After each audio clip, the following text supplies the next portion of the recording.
দেশকে তলিয়ে দিয়েছে ইউনূস, দেশকে ডুবিয়ে দিয়েছে, তারপরেও পিঠ বাঁচানোর চেষ্টা। কালকে বলেছিলেন পদত্যাগ করবেন, আজকে বলছেন না না পদত্যাগের কথা বলাই হয়নি।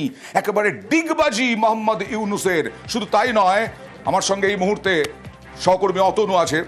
অতনু, আজকে উপদেষ্টা মণ্ডলীর বৈঠকের পরে কত বড় নির্লজ্জ এবং এই বাংলাদেশ এবং মোহাম্মদ ইউনূস বলছে পরাজিত শক্তি, যে পরাজিত শক্তির কোনো অস্তিত্বই রাখিনি এখন আওয়ামী লীগ, এবং বিদেশি ষড়যন্ত্র নাম না করে ভারতকে বলছে নিজেদের পিঠ বাঁচানোর জন্য।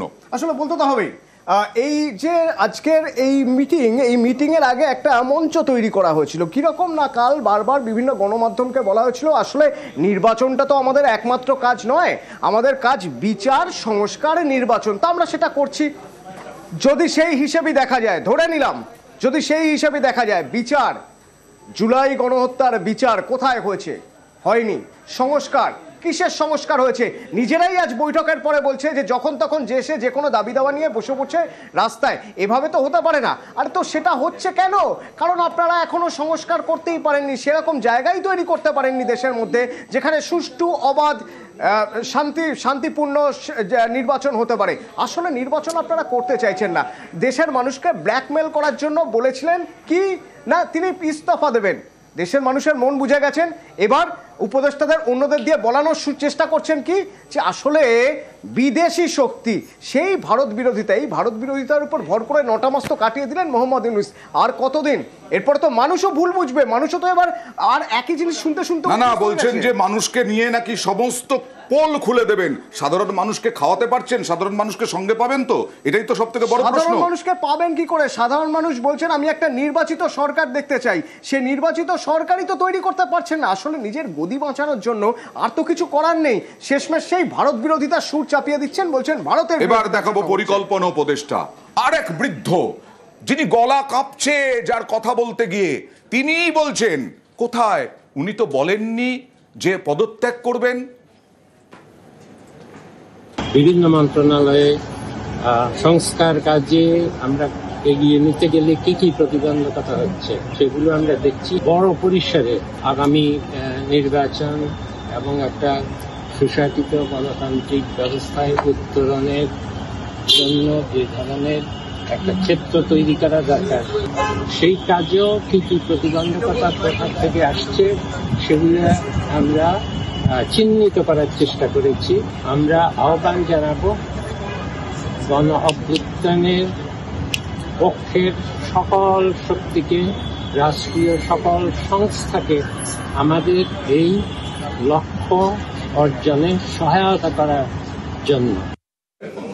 আমার সঙ্গে রয়েছেন আন্তর্জাতিক সম্পর্ক বিশেষজ্ঞ অধ্যাপক রাজাগোপাল ধর চক্রবর্তী। রাজাগোপাল দা, আপনি এই বাইটটা শুনলেন, কিন্তু বিবৃতিতে যা বলেছে তাতে বলা হচ্ছে পরাজিত শক্তি, মানে আওয়ামী লীগকে বলেছে পরাজিত শক্তির অস্তিত্ব রেখেছে নাকি বাংলাদেশে কেউ এই ইউনূস, এবং তার সঙ্গে বিদেশি শক্তি, মানে আজকে কি শেখ হাসিনার এই অডিও রিলিজের পরে বিরাট তেলে বেগুনে জ্বলে উঠেছে মোহাম্মদ ইউনূস, আর সেই কারণেই বলছে যে সংস্কার এখনো করতে পারা যায়নি, সংস্কার করা হবে, আর বিদেশি রাষ্ট্র যদি এতে বাধা দেয় তাহলে জনগণকে সঙ্গে নিয়ে তারা নাকি পোল খুলে দেবেন। কি বলবেন?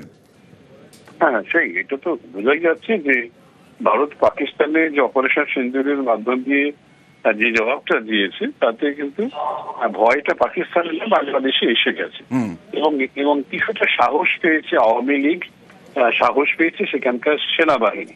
তারা মনে করছে যে বাংলাদেশে যে সমস্ত শক্তি রয়েছে যারা পাকিস্তানকে নির্ভর করে শক্তি দেখাচ্ছিল তাদেরকে একটু জব্দ করার সময় রয়েছে।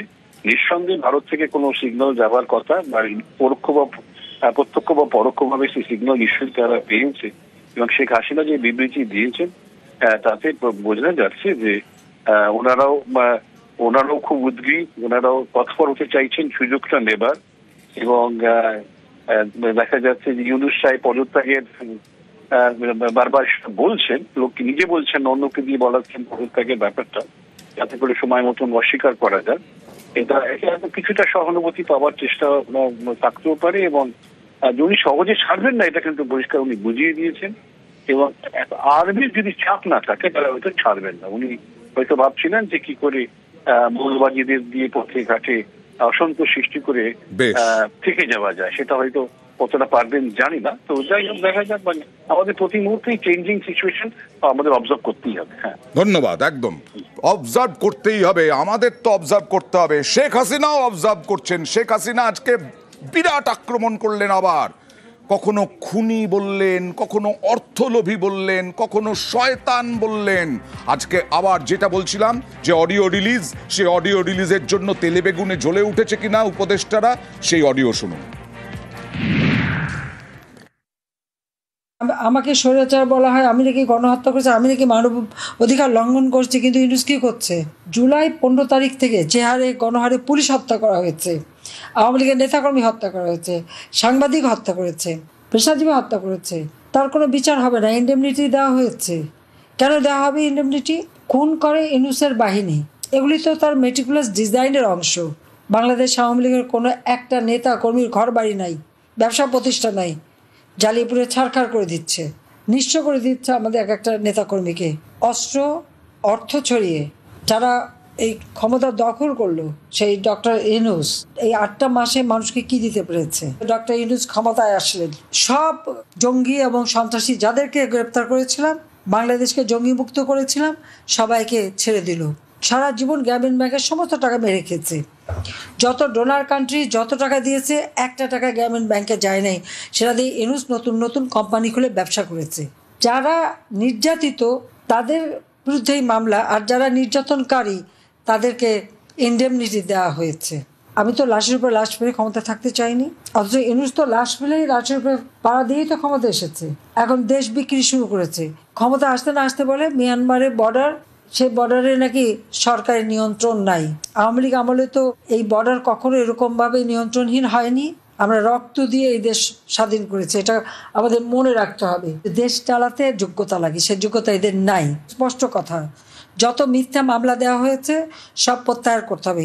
আওয়ামী লীগের 1 লক্ষের উপর নেতাকর্মী আজকে কারাগারে বন্দী, তাদের সবাইকে মুক্তি দিতে হবে। পার্বত্য চট্টগ্রাম এবং মিয়ানমারের বর্ডার অরক্ষিত রয়ে গেছে, তার সুরক্ষা দিতে হবে। এখন চট্টগ্রাম পোর্টও বিক্রি করতে চায়। এই চট্টগ্রাম পোর্ট আমরা লাভজনক প্রতিষ্ঠানে পরিণত করেছি। স্বাধীনতায় যে পার্টি এনে দিল, বাংলাদেশ আওয়ামী লীগের শিকড় বাংলাদেশের মাটি থেকে উঠে এসেছে। এটা এত সহজে উপড়ে ফেলা যায় না। জনগণের ম্যান্ডেট নাই, তারা জবরদখলকারী, অবৈধভাবে ক্ষমতা দখলকারী। যারা এটা করছেন আমি কিন্তু তাদের চিনে রাখছি, পাই পাই করে হিসাব নেব। আন্দোলন সংগ্রাম চালিয়ে যেতে হবে। মিছিল মিটিং করে প্রতিবাদ করেন, ছেলে মেয়ে ভাই ব্রাদার কার কত সম্পত্তি দেশে বিদেশে আছে সব হিসাব আমরা বের করব। রাজস্থান থেকে হুঙ্কার ছেড়েছিলেন প্রধানমন্ত্রী নরেন্দ্র মোদী, আর আজকে জার্মানি থেকে রণহুঙ্কার বিদেশ মন্ত্রী এস জয়শঙ্করের।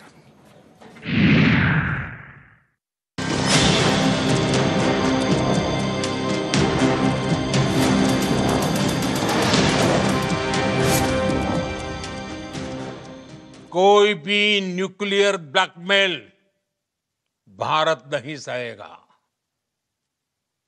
न्यूक्लियर ब्लैकमेल की आड़ में पनप रहे आतंकी ठिकानों पर भारत सटीक और निर्णायक प्रहार करेगा।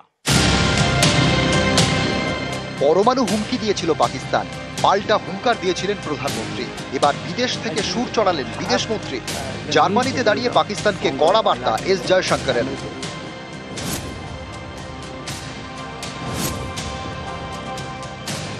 India has zero tolerance for terrorism.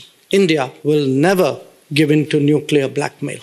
And India will deal with Pakistan purely bilaterally. There should be no confusion in any quarter in that regard.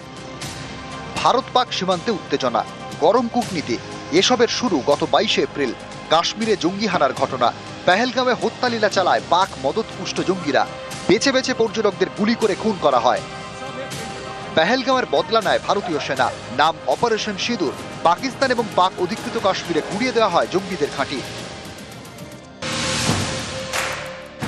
দিশাহারা পাক সেনা ভারতে হামলার চেষ্টা করে, তাদের উপযুক্ত জবাব দিয়েছে ভারতীয় সেনা।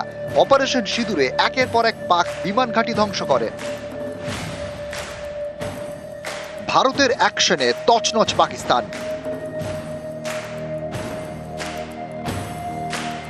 সামরিক বিরতি চেয়ে দিল্লির কাছে নতজানু হয় পাকিস্তান।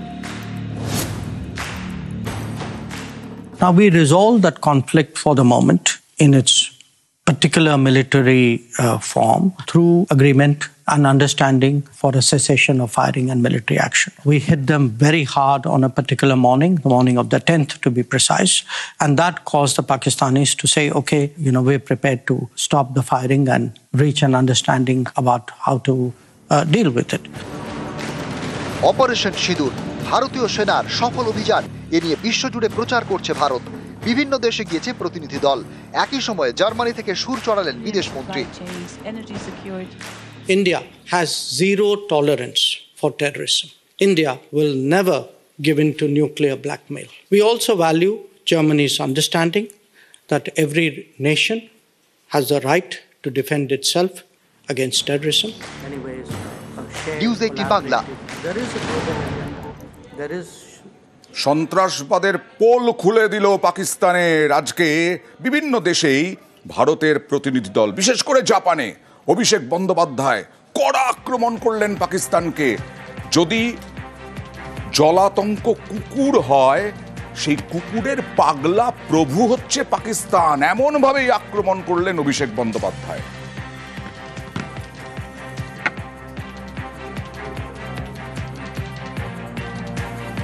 इंडिया ने जो एयर स्ट्राइक्स कैरी आउट किए जहां पे 9 टेरर इंफ्रास्ट्रक्चर को न्यूट्रलाइज किया गया and this is India firm in resolve honourable in action we neutralise those terror infrastructures without endangering a single civilian life. जिस टेरर कैंप्स को डिस्ट्रॉय किया गया जहां से अजमल कसाब का ट्रेनिंग हुआ था, he was the prime accused of 2008 Mumbai attacks.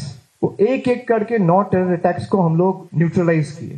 High-ranking military officials, military generals of Pak Army are physically present to offer their tributes and respects to those terrorists. It's out in public domain. मैं आप इंसान झूठ बोल सकता है, सच बोल सकता है, फोटोज फुटेजेस कभी झूठ नहीं बोलता है। Pakistan needs to be taught a lesson in the language they understand. If terrorism is a rabid dog, Pakistan is a vile handler. So we first need to bring the world collectively to combat this vile handler. Otherwise, this vile handler will end up breeding and raising more rabid dogs. So we will not bow down before them. Pakistan কি বাবু সোনা? তা সত্ত্বেও আমরা সিন্ধু জল চুক্তি স্থগিত করে দিয়েছি না।